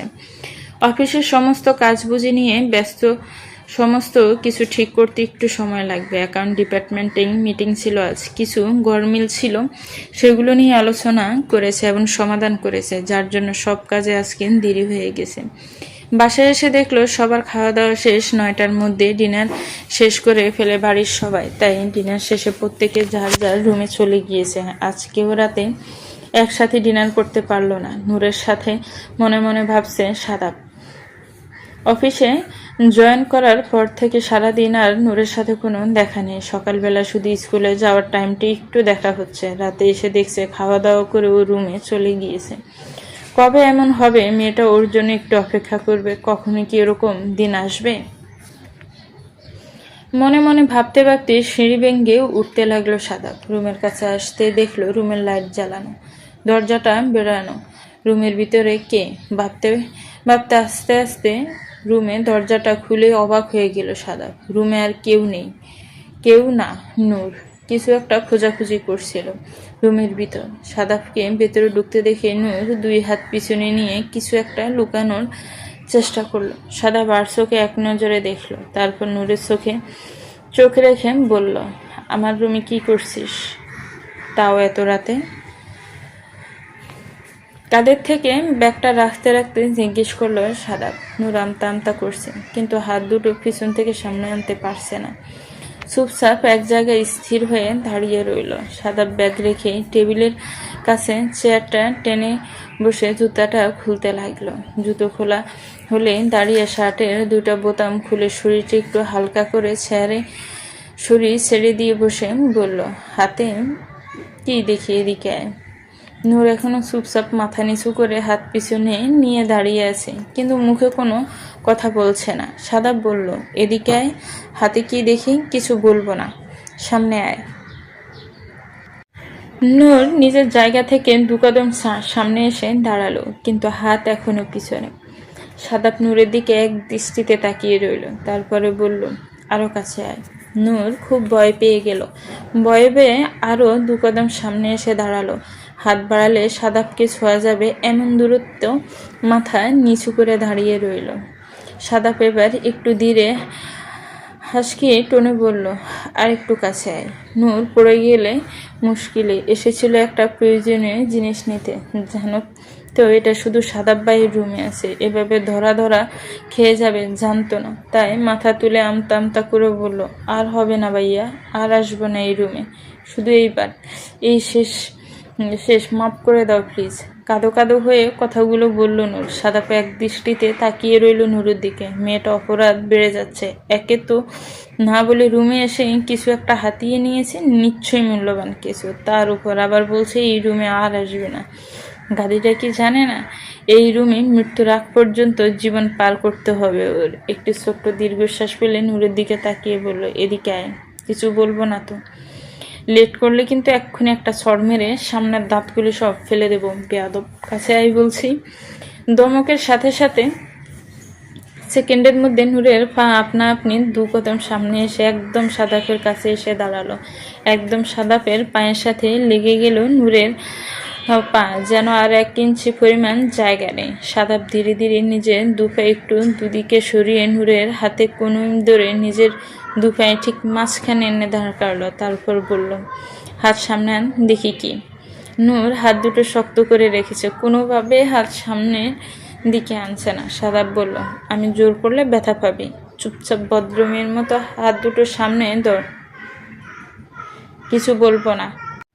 নূর আস্তে আস্তে হাত দুটো সামনে এনে ধরলো। দেখলো হাতের মধ্যে অনেকগুলো ছোট্ট ছোট্ট মাথার ব্যান্ড। সাদাপের মনে পড়লো লেখাপড়া শেষ করে যেদিন বাংলাদেশ আসলো, ওর সব কিছু সবাইকে যখন বুঝিয়ে দিচ্ছিল, তখন নূর আর চোখে দেখেছিল ব্যাগের মধ্যে কিছু কিছু জিনিস, কিন্তু এগুলো কার জন্য এনেছিল জানা ছিল না নূরের। কিন্তু এত সুন্দর ছিল মাথার ডাবার ব্যান্ডগুলো, দেখে নূরের পছন্দ হয়ে গিয়েছিল। সাদাপ একটি দীর্ঘশ্বাস ছাড়লো, মনে মনে হাসলো। গাদা মেয়েটা কি জানে জিনিসগুলো শুধুমাত্র ওর জন্যই আনা হয়েছে। সেদিন বের করা হয়নি, করলে রিমো ভাগ বসাতো। তাই সবাই তো ওকে কেন চুরি করতে হবে? এত পছন্দ হয়েছে যে না বলে কয়েকটা নিতে এসেছে। তারপর নূরের থেকে ছোট ছোট ভ্যানগুলি নিয়ে বলল, এসব কিছুই তোর জন্য নিয়ে এসেছিলাম, ভেবেছিলাম পরে দেব, তোকে চুরি করে নিতে হবে কেন? আমার রুমে যখন ইচ্ছে এসে তুই এগুলি নিয়ে যেতে পারতি, কোনো সমস্যা নেই। কথাটা বলে সাদা খেয়াল করলো নূরের হাত দুটো অস্বাভাবিক কাঁপছে। সাদা চোখ তুলে তাকালো নূরের দিকে। নূর এখনো কেমন ভয় পাচ্ছে, ছোট্ট শরীরটা যেন একটু একটু করে কেঁপে উঠছে সাদাপের স্পর্শে। সাদাপ তাকিয়ে রইল মুগ্ধ হয়ে নূরের দিকে। নূর সাদাপের হাত থেকে ছোটার জন্য যেন একটু একটু ছটপট করছে, কিন্তু সাদাপ নূরের হাত ছাড়ল না। হাতটি নিজের কাছে এনে নিজের গালে ঘষে নূরের দিকে তাকিয়ে বললে, এভাবে ছটপট করছিস কেন আর কাঁপাকাঁপি করছিস কেন? আমি কিছু করেছি? বলেই নীরের ছোট্ট হাতে একটু চুমু এঁকে দিল সাদাপ। নূর সাথে সাথে চোখ বন্ধ করে ফেলল। এই প্রথম সাদাপ জোর করে নয়, ভালোবেসে আদর করে যত্ন করে নূরের হাতে ভালোবাসার স্পর্শ দিল। সাদাপ নূরের দিকে তাকালো, তারপর নূরের হাতটা একটু টেনে ধীরে ধীরে সাদাপের কোলে বসিয়ে কানের কাছে মুখ নিয়ে ফিসফিস করে বলল, চোখ খোল নূর। নূর বরফের মতো জমে রয়েছে। এই প্রথম সাদাপের কোলে বসেছে নূর। সরি, এই প্রথম না, ছোটবেলা অবশ্যই ছিল, বড় হওয়ার পর এই প্রথম বসলো। নূর কেমন যেন একটা লজ্জা লজ্জা আর অস্বস্তি অনুভব হচ্ছে নূরের। সাদাপ নূরের দিকে তাকিয়ে একটু মুচকি আসলো, তারপর কানের কাছে মুখ নিয়ে বলল, তোকে আমি ছোটবেলা থেকে এই কোলে করে বড় করেছি। চোখ খোল, আমাকে দেখ প্লিজ, চোখ খোল নূর, তাকায় আমার দিকে। নূর চোখ বন্ধ রেখে মাথা দুপাশে নাড়ালো, ভয়ে ভয়ে কাঁপা কাঁপা কণ্ঠে বলল, না, আমি চোখ খুলবো না, সত্যি বলছি, আমি আর এই রুমে আসবো না, এবারের মতো মাফ করে দিন, ছেড়ে দেন প্লিজ। সাদাপ নূরের দিকে তাকিয়ে রইল, তারপর নূরের গালে নাক ঘষতে ঘষতে বলল, এত ভয় পাচ্ছিস কেন? চোখ খুলতে বলছি না? তাকা আমার দিকে নূর, আমি মরে যাচ্ছি, একবার আমার দিকে তাকা প্লিজ। নূর এবার আর সাদাফের আহ্বান অগ্রাহ্য করতে পারল না। ফিট করে চোখ খুলে তাকালো সাদাফের দিকে। অমনি সাদাফ 2 হাতের আঁচলে নূরের মুষ্টি ধরে ঠোঁটে ঠোঁট মিশিয়ে দিল। শান্ত ধীর স্থিরভাবে চুমু খেতে লাগলো সাদাফ। নূরের দেহ মন যেন কেঁপে উঠল। মনের ভিতর কেমন যেন একটা অনুভব হচ্ছে, যা আগে কখনো হয়নি। আগে শুধু জোর করে ছিল সাদাফ, কিন্তু এখন মনে হচ্ছে খুব যত্ন সহকারে আদরের সাথে হৃদয়ের সবটুকু নিংড়ে দিয়ে ভালোবাসা উজাড় করে দিচ্ছে সাদাফ। নূর পরম আবেশে চোখ বুজে ফেলল। কিশোরী দেহ মন সাদাফের ভালোবাসার সেই ভার নূর যেন নিতে পারছে না। চুপচাপ চোখ বন্ধ করে সাদাফের হৃদয় জড় করা স্পর্শটুকু অনুভব করতে লাগলো নূর। শরীর মন কেঁপে কেঁপে উঠছে, দুলে উঠছে হৃদয়। বারবার এ কেমন সুখকর অনুভূতি, কেমন সুখকর যন্ত্রণা অনুভব হচ্ছে, যা নূর বলে বোঝাতে পারবে না।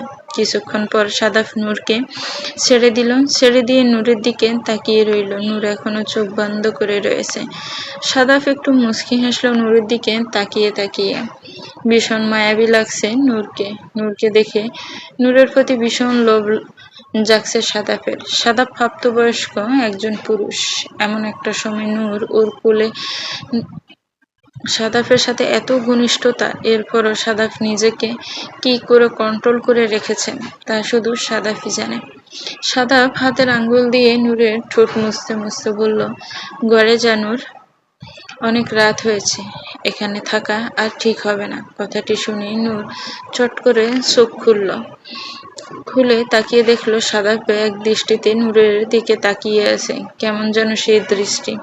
এই দৃষ্টিকে ভয় পেল নূর। মনের ভিতর কেমন যেন একটা ছাপা ভয়, সংশয়, লজ্জা সব মিলেমিশে একাকার হয়ে গেছে।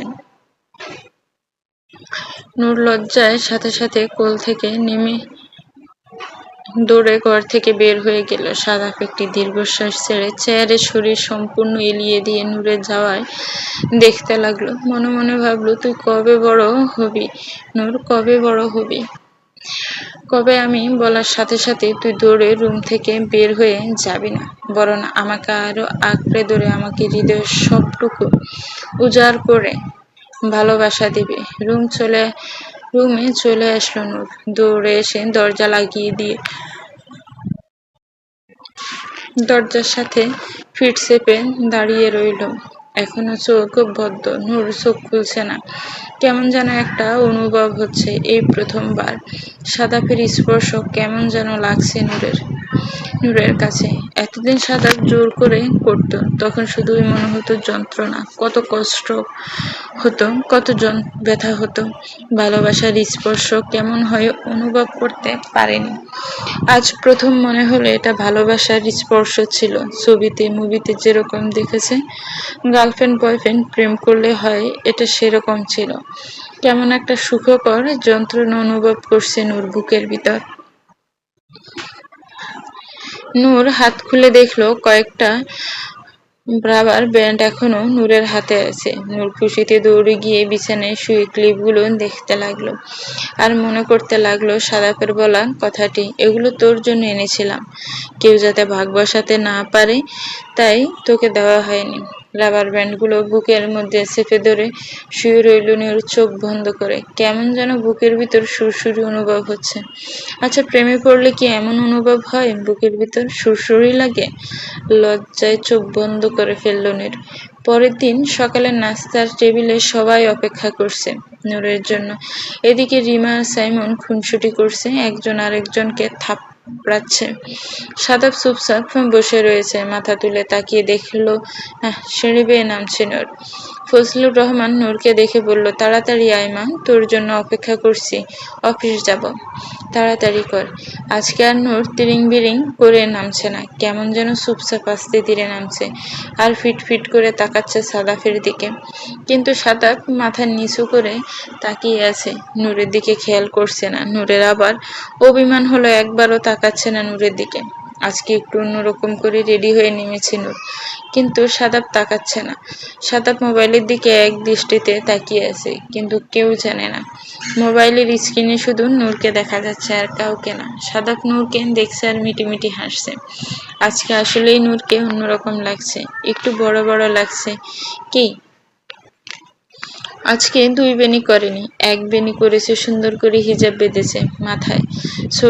কি ছোট্ট হালকা লিপ ক্রস দিয়েছে। ঠোঁট দুটো দেখে ভীষণ লোভ হচ্ছে সাদাফের।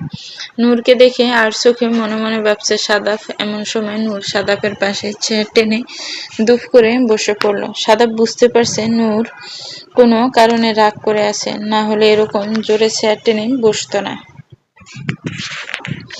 নূরকে আরেকটু খেপানোর জন্য সাদাব চোখ তুলো, তাকালো না নূরের দিকে। চুপচাপ খাওয়ায় মনোযোগ দিল। এদিকে নূর ভিতরে ভিতরে ফুঁসছে, কেন সাদাব নূরকে পাত্তা দিচ্ছে না?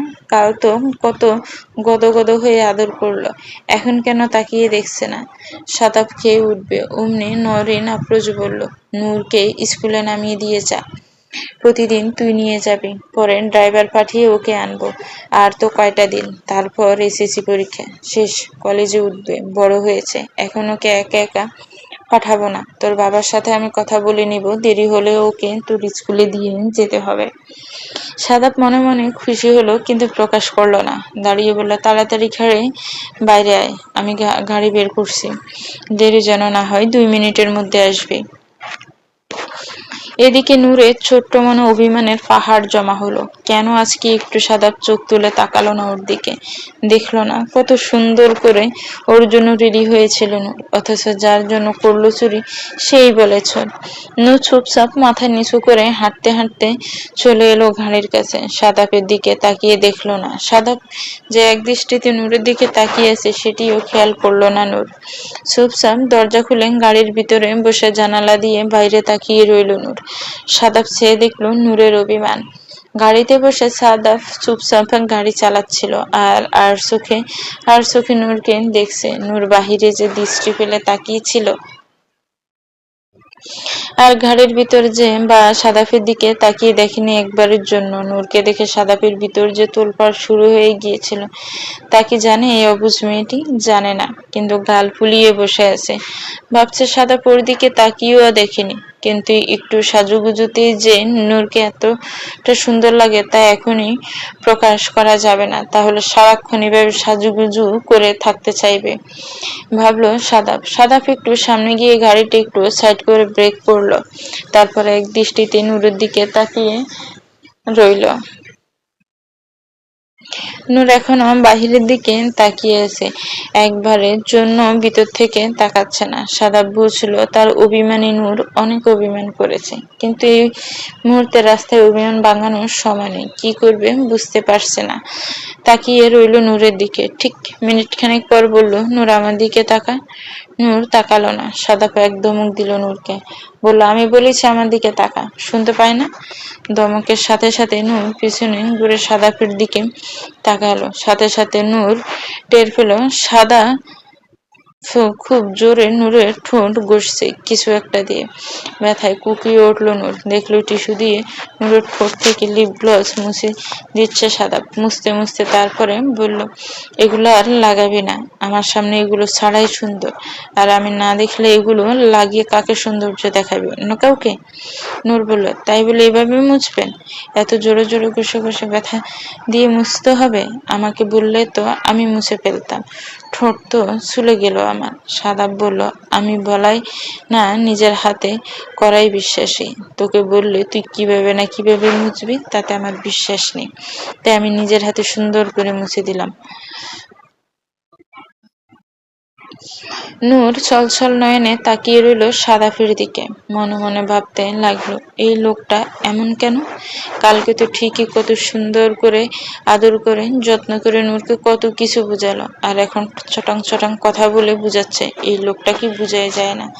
এখন বুঝতে পারছে নূর এই লোকটা নিশ্চয়ই আমাকে পছন্দ করে না।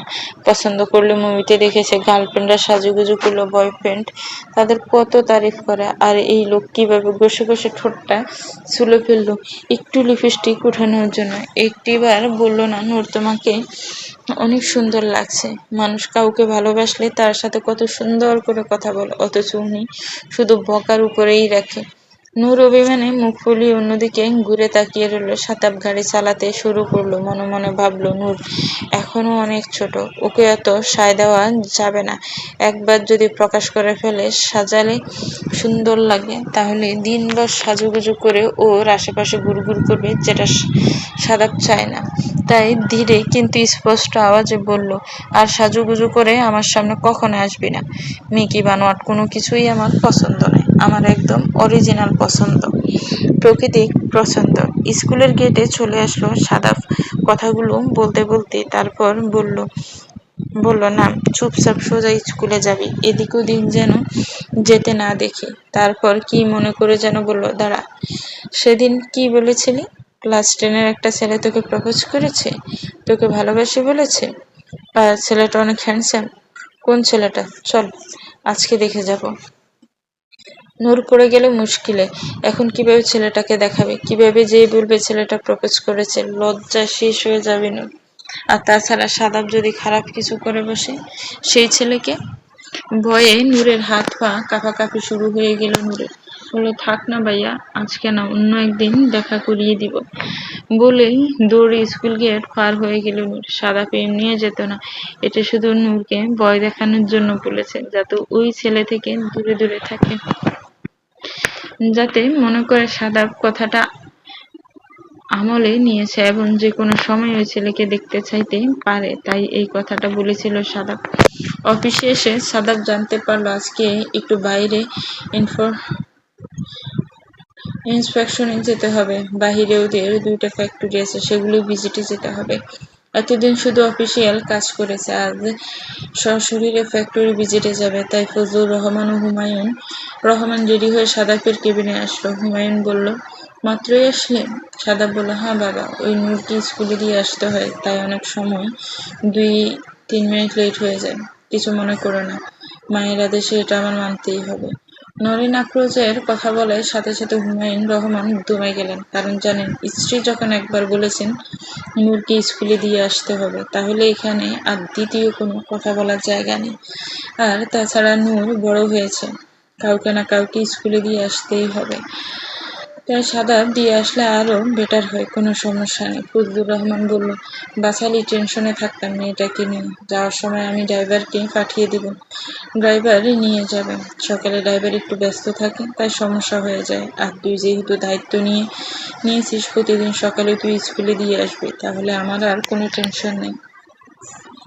ছোটবেলা থেকে নূরের সমস্ত কাজ তো তুই করেছিস। এক কথায় আমি আর সামিহা তো শুধু মনে হয় জন্মই দিয়েছি, নূরের সব কাজ তো তুই করতি, কোলে পিঠে করে তুই মানুষ করলে। মাঝখানে 6টা বছর শুধু লেখাপড়ার জন্য বাহিরে ছিলে, এখন আর এসব দায়িত্ব নিয়ে এখন আবার এসে দায়িত্ব নিয়ে নিয়েছিস। সত্যি কথা বলতে, তুই থাকলে আমার আর কোনো চিন্তা নেই নূরের ব্যাপারে, কারণ তুই নূরের জন্য সবসময় বেস্ট কাজটাই করবি। ঘণ্টাখানেকের মধ্যে ফ্যাক্টরিতে পৌঁছে গেল সাদাব, হুমায়ুন রহমান ও ফজলুর রহমান। গাড়ি থেকে নেমে ফ্যাক্টরির দিকে চোখ বুলিয়ে সাদাব বলল, এটা আমাদের ফ্যাক্টরি? 6 বছর আগে তো একটু অন্যরকম দেখেছিলাম, সম্পূর্ণই পরিবর্তন হয়ে গিয়েছে। ফজলুর রহমান বলল, হ্যাঁ, 6 বছর অনেক সময়, তুই যাওয়ার বছরখানেক পরে সবকিছু আবার পরিবর্তন করা হয়েছিল। তারপর হুমায়ুন রহমান বলল, আয় ভিতরে গিয়ে সবার সাথে পরিচয় করিয়ে দিই। আর আজকে ফ্যাক্টরি ভিজিট করে আমরা সরাসরি বাসায় যাব, অফিসে আর যাব না। অফিসে তেমন কোনো কাজ নেই, আজকের দিনটা আমরা সবাই পরিবারের সাথে কাটাবো বললে ফজলুর রহমান। সাদাব জানে কেন এই কথা বলছে, কারণ আগামীকাল নূরের জন্মদিন, 16 থেকে 17-তে পড়বে। তাই সাদাব বলল, ঠিক আছে। মনে মনে ভাবলো, 17-তে মাত্র পা দিল, এখনো আরো বহুদূর যেতে বাকি। ফ্যাক্টরিতে ঢুকতে কর্মকর্তারা ও কর্মচারীরা সবাই সংবর্ধনা জানালেন সাদাবকে। তারা আগে জানতে পেরেছিলেন বসের ছেলে আসবে এবং বসের পরবর্তীতে সাদাব সবকিছু দেখাশোনা করবে, তাই সাদাব তাদের ইমিডিয়েট বস। এখন থেকে সাদাবকেই সব রিপোর্ট করতে হবে। কর্মীবৃন্দদের সাথে সংবর্ধনা পর্ব শেষ করে বিশেষ কিছু কর্মকর্তাকে কেবিনে ডাকা হলো। এখানে সাদাফের জন্য আলাদা একটি কেবিন তৈরি করা হয়েছে। সেই কেবিনে ডাকা হলো সবাইকে একে একে। সবাই উপস্থিত হলো account department, IT department, production team ও এইচআর থেকেও কর্মকর্তা উপস্থিত হলো। এই সার্জনকে নিয়ে আজকে মূলত মিটিংটা হবে। প্রায় ঘন্টাখানেক এই সার্জনের সাথে কথাবার্তা বলে মিটিং শেষ করলো। শেষমেশ সাদাব বলল, প্রোডাকশন বাড়াতে হবে, প্রয়োজন পড়লে লোক বেশি নিয়োগ দিন। আর আওয়ার প্রোডাকশন না বাড়ালে আমাদের শিপমেন্ট যেতে প্রবলেম হবে। শিপমেন্ট যেন টাইম মতো যায়। প্রয়োজন পড়লে তাদেরকে এক্সট্রা ভাতা দিয়ে, মোটিভেশন দিয়ে 2 ঘন্টা করে ওভারটাইম করিয়ে নিন, এবং অবশ্যই সেটা পারিশ্রমিক দিয়ে এবং একটা প্রণোদনা দিয়ে। কারণ শুধু টাকা দিয়ে একজন কর্মীর মনোবল আপনি কিনতে পারবেন না। তার সাথে ভালোবাসা, শ্রদ্ধা, সম্মান এবং টাকা 4টা জিনিসই আপনাকে পে করতে হবে। যদি প্রত্যেক ওয়ার্কার 2 ঘন্টা করে ওভারটাইম করতে রাজি হয়, তাহলে আমরা সময় মতো শিপমেন্ট পৌঁছাতে পারবো। তাই প্রয়োজন পড়লে আপনারা কথা বলুন, না পারলে তাদের সাথে আমার মিটিং ফিক্সড করুন, আমি নিজে তাদের সাথে কথা বলবো। প্রোডাকশন অফিসার বললেন, জি স্যার, তাদের সাথে কথা বলবো। অলরেডি তাদের সাথে কিছু কথা হয়েছে। 2 ঘন্টা ওভারটাইম করতে রাজি, তবে তাদের ওভারটাইম কত টাকা করে ধরতে হবে সেটা নিয়ে একটু বার্গেনিং ছিল। আপনি যেহেতু বলেছেন তাদের খুশি মতো কত করতে, তাহলে তাদের ন্যায্য মূল্য দিয়েই আমরা প্রোডাকশন বাড়ানোর চেষ্টা করব। এবার এইচআর ডিপার্টমেন্টের লোকের দিকে তাকিয়ে বলল, এইচআর ডিপার্টমেন্ট থেকে ভালো একজন লোক নিয়োগ দিন, যিনি সার্বক্ষণিকভাবে কর্মীদেরকে প্রেরণা ও প্রণোদনা দেওয়ার ব্যাপারে খোঁজ খবর রাখবে এবং সরাসরি কর্মীরা আপনার কাছে না যেয়ে তার কাছে জানাবে। তাদের কোনো দাবি দাওয়া বা তাদের কোনো সমস্যা হলে সেই লোকের কাছে জানাবে। অ্যাকাউন্ট ডিপার্টমেন্টের দিকে তাকিয়ে সাদাব বলল, কর্মীদের বেসিক স্যালারি পার আওয়ার যত টাকা করে পড়ে তার থেকে 2-3 টাকা করে বেশি দিন, যাতে ওরাও খুশি থাকে এবং আমাদের শিপমেন্টের কাজটা সময় মতো দিতে পারে। ফজলুর রহমান এবং হুমায়ুন রহমান ইমপ্রেস হলেন। ছেলের লেখাপড়া করে এসেছে, কিন্তু এই বিজনেসে ছেলে এতটা দক্ষ হয়ে উঠেছে সেটা বুঝতে পারেনি। মাত্র 2 দিন হলো জয়েন করেছে, কিন্তু মনে হবে কত বছর ধরে চালাচ্ছে সাদাব। বেলা 4টে, ইতিমধ্যে বাসায় পৌঁছে গিয়েছেন ও সাদাব ড্রাইভারের সাথে কথা বলে জেনে নিয়েছে সাদাফের লাঞ্চ শেষ। এখন তারা বাসার উদ্দেশ্যে রওনা দিবে। চাচা যেহেতু বলেছে আজকে আর অফিস যাবে না, তাই সাদাফার মনটা আজ কাজ করতে পারবে না। যেহেতু আগামীকাল একটি বিশেষ দিন এবং একটি বিশেষ সারপ্রাইজ প্ল্যান করেছে সাদাব, যা অন্য কারোর সাথে শেয়ার করবে না। সবকিছু নিজে একা একা করবে। বাকি পরিবার যা সারপ্রাইজ দিবে তার সাথে সাদাব থাকবে, সমস্যা নেই। বাসায় পৌঁছে নূর নিজের রুমে গিয়ে বিছানায় ধপাস করে শুয়ে রইল। নূরের মন খারাপ। আগামীকাল নূরের জীবনের একটি বিশেষ দিন, অথচ বাড়ির কেউ এটা নিয়ে কোনো কিছু বলছে না। কোনো অনুষ্ঠান হচ্ছে না, কোনো শপিং হচ্ছে না, সবকিছু কেমন যেন ঠান্ডা। গত বছর জন্মদিনের আগে পাপা শপিং করিয়ে দিয়েছিল, বড় আব্বু কত কিছু দিয়েছিল, বড় আম্মুর পছন্দ মতো খাবার রান্না করেছিল, সামিয়া বেগম শপিং করে দিয়েছিল, কিন্তু এখন এসব কিছুই হচ্ছে না। সাইমন আর রিমাটাও আজ বাসায় নেই, এখনো তারা বাসায় ফেরেনি। আর সাদাব ভাই তো হয়তো জানেই না নূরের ছিল জন্মদিন খান। এসব নিয়ে ভাবতে ভাবতে মন খারাপ নিয়ে ঘুমিয়ে পড়ল নূর। স্কুল থেকে এসেছে, অথচ স্কুলের ইউনিফর্মটাও চেঞ্জ করেনি, এভাবেই ঘুমিয়ে গেল। চলবে তো ভিউয়ার্স, গল্পটা কেমন লেগেছে একটু কমেন্টস করে জানাবেন। গল্পটা ভালো লাগলে একটি লাইক করুন, গল্পটাকে শেয়ার করবেন, আর আমার চ্যানেলটাকে প্লিজ সাবস্ক্রাইব করবেন। আর যারা অলরেডি সাবস্ক্রাইব করে রেখেছেন তাদেরকে অনেক অনেক ধন্যবাদ। ভালো থাকবেন, সুস্থ থাকবেন, আমার চ্যানেলের সাথেই থাকবেন। ও হ্যাঁ, গল্পটা একদিন পর পর আসবে। যেমন গত পরশুদিন দেওয়া হয়েছে, গতকালকে আর দিইনি, আজকে দিয়েছি, তেমনি আজকে দিলাম, আগামীকালকে আর দেওয়া হবে না, ইনশাল্লাহ পরশু দেওয়া হবে। আল্লাহ হাফেজ।